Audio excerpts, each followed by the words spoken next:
Namatay sa pambubugbog ang model na si Gina Lima. Base po yan sa inisyal na report ng medico legal sa autopsiya ng kanyang labi.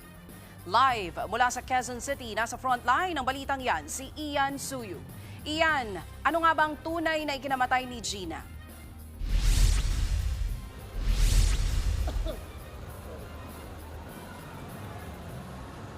Base nga sa report ng medical legal officer na nagsagawa ng autopsy sa mga labi ng freelance model na si Gina Lima ay lumalabas na nakitaan ito ng heart congestion o paninikip ng puso at edematous lungs o labis na tubig sa baga. Ayon nga sa QCPD, hindi namatay si Lima dahil sa mga nakitang pasa sa kanyang hita. Dahil dyan, masasabing walang nangyaring pananakit na nagresulta sa pagkamatay ng model. Pero nakitaan nila ng pagbabago ang kanyang baga at puso na posibleng makapagpaliwanag sa kung ano ang talagang naging sanhi ng kanyang pagkamatay.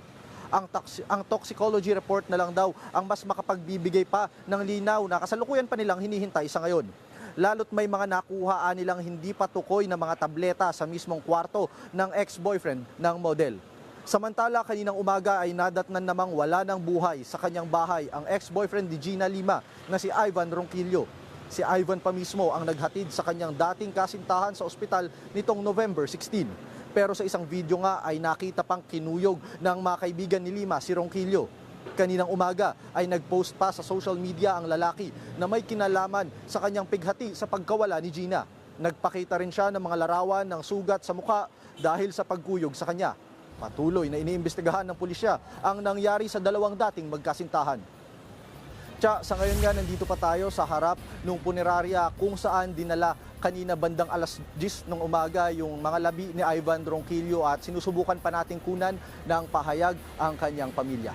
Yan muna ang latest mula dito sa Quezon City. Maraming salamat. Yan po ang Express Report ni Ian Suyu.